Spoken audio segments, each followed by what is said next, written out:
चले मैम? हाँ सिकंदर, बोल, तुझे कौन चाहिए? किरण। ओहो बाबा, तुझे हर दफा किरण ही क्यों चाहिए? सलमा, नीला, मायरा भी तो हैं। लेकिन मुझे बस किरण ही पसंद है। हाँ, तू क्या समझता है? वो मरती है तुझ पे, इश्क करती है तुझसे, इसलिए तामुन करती है तेरे साथ। भूल है तेरी। आज तू अनीला को ले जा, पूरा तावन करेगी तेरे से, बोल दूंगी उसको मैं।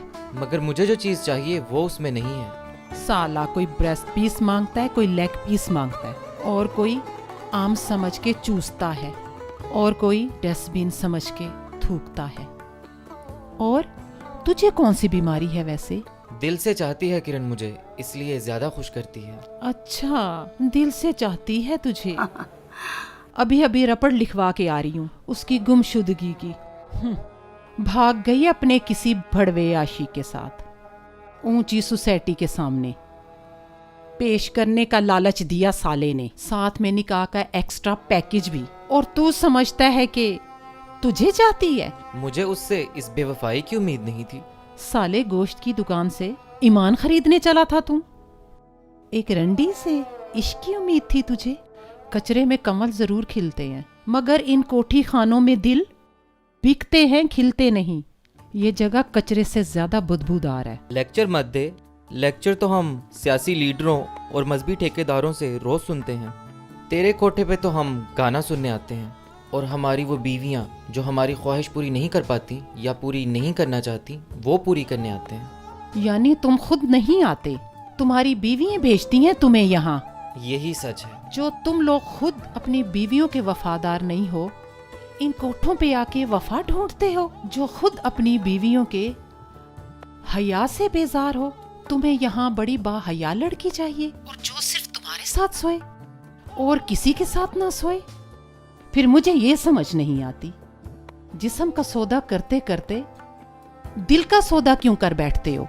हमारी बीवियां हमारे जिस्म पर हुक्मरानी का हक चाहती हैं, और हम उनके जिस्मों पर हुक्मरानी का हक चाहते हैं। और जब हमारी बीवियां हमारी हुक्मरानी तस्लीम नहीं करती, तब हमें किराए का जिस्म खरीदना पड़ता है, ताकि 2-4 घंटे के लिए ही सही हम उसकी जिस्म की सल्तनत के बादशाह बन सकें। फिर हम उस जिस्म को शायद प्यार से चूमें या नीचे रौंदें, और वो खुशी से हमारी इन खरमस्तियों को बर्दाश्त करे।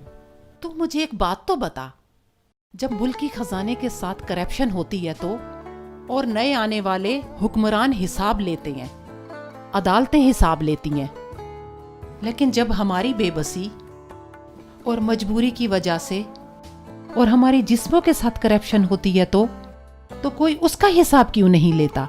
साला, हिसाब कौन लेगा? कभी कभी हिसाब लेने वाले खुद भी मुलव्विस होते हैं।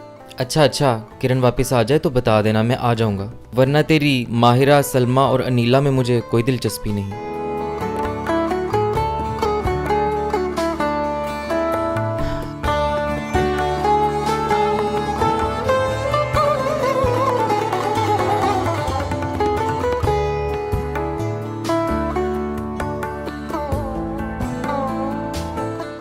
मैम, क्या आपसे एक बात कर सकता हूँ?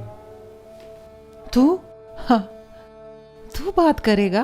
तू है कौन? मैम, लोग गुलाब की झाड़ियों में कांटों को देखते हैं, मैं वो हूँ जो कांटों की झाड़ियों में गुलाब को देखता हूँ। तू यही पूछेगा ना मैं काम क्या करती हूँ? तू समझ तो गया होगा, लेकिन मजा लेने के लिए फिर से पूछ रहा है। तो सुन, मैं गोश्त बेचती नहीं, तुम्हारे इन सियासतदान और मजहबी ठेकेदारों की तरह मजा कराने के लिए किराए पे देती हूँ। तुझे भी चाहिए क्या? बात तो बुरी है, मगर मैं आपसे पूछना चाहता हूँ, आप क्या दूसरों को गोश्त किराए पे देती हैं या अपना भी देती हैं? पहले अपना ही गोश्त बेचती रही, पहले सस्ते दामों, फिर महंगे दामों, फिर और ज्यादा महंगे दामों। आप बहुत खूबसूरत और बहुत प्यारी हैं। आपको कौन इस धंधे में लेके आया? आपका शौक या आपका इश्क? क्यों पुराने जख्मों को छेड़ रहे हो? तुम चाहते क्या हो? हमारे मुआशरे में बहुत बुरे लोग हैं, इस बुराई की जड़ तक पहुंचना चाहता हूँ मैं। ये बुराई बाजारे हुस्न के बंद होने से फैली है। जो गंद शहर के एक कोने में पड़ा था, वो इस वक्त इस हुकूमत ने उठा के सबके सिरों पे फेंक दिया। क्या मतलब? बाजारे हुस्न बंद होते तो वहाँ के सब लोग मोहल्लों, गलियों और शहर के पोश इलाकों में अपनी हैसियत के मुताबिक फैलते। कंजरों के लड़कों के, शरीफों की बच्चियों से इश्क, नतीजे के तौर पर वो कोठी खानों में पहुँच गई मेरी तरह। आपके साथ बहुत बुरा हुआ, बहुत बुरा हुआ। और अब आप दूसरी औरतों से अपनी बर्बादी का इंतकाम लेना चाहती हो? हाँ, मैं लेना चाहती हूँ इंतकाम। कुरान, गीता और अंजील, किसी भी मजहबी किताब में ये नहीं लिखा हुआ कि जो जुल्म आप पर हो रहा है वही जुल्म आप दूसरों पर भी करें। अगर आप ये जुल्म किसी और पर करें और ये इंतकाम किसी और से लें तो क्या आपको माफ कर दिया जाएगा? कुरान, गीता और अंजील पर अमल करने की जिम्मेदारी क्या सिर्फ मेरी है? सिर्फ मेरी है? इन सोसाइटी के ठेकेदारों की कोई जिम्मेदारी नहीं? आपने कब्र में सिर्फ अपना हिसाब देना है, किसी दूसरे का नहीं मैम। सिर्फ आपसे आपकी जिम्मेदारी के बारे में पूछा जाएगा। तराजू में सिर्फ आपके गुनाह और सवाब तोले जाएंगे, जिनकी बुनियाद पर आपकी जन्नत और दोज़ख का फैसला होगा। इसलिए आप दूसरों की फिक्र छोड़ें और अपनी फिक्र करें। दूसरों को गुनाहों के गड्ढे में गिरते हुए देखकर खुद भी इसमें छलांग मत लगाएं मैडम। मैंने आपको कुछ समझाने की बात की है, अगर आपकी समझ में आ जाए तो बहुत अच्छी बात है। मैम, आपकी लोकेशन आ गई है। अगर मेरी किसी बात से आपको दुख पहुंचा हो तो प्लीज मुझे माफ कर दीजिएगा। कितने पैसे? जितना दिल चाहता है उतने दे दें।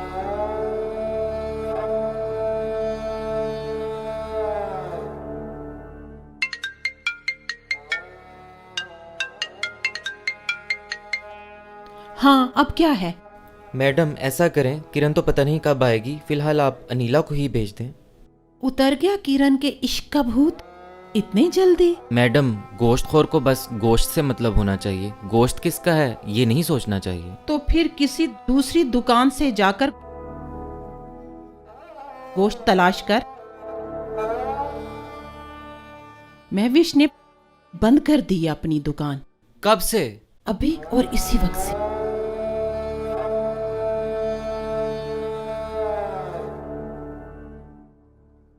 तुम मेरी तौबा के गवाह रहना। शाहरुख का तो काम ही है लोगों की तौबा का गवाह बनना। हो सकता है इसी बहाने मेरी भी तौबा कबूल हो जाए। चल चल चल चल चल चल चल चलती ही चाहे, बड़ बड़ बड़ बड़ बड़ बड़ बढ़ती। गोश्त की दुकान? क्या वाकई ये औरत गोश्त पोस्ट से बनी हुई सिर्फ एक चीज है? ये क्या ये सच है कि आप लोग औरत सिर्फ उसे ही मानते हैं जो आपके घर में मौजूद है? बाकी सब औरतों को गोश्त की दुकान समझा जाता है।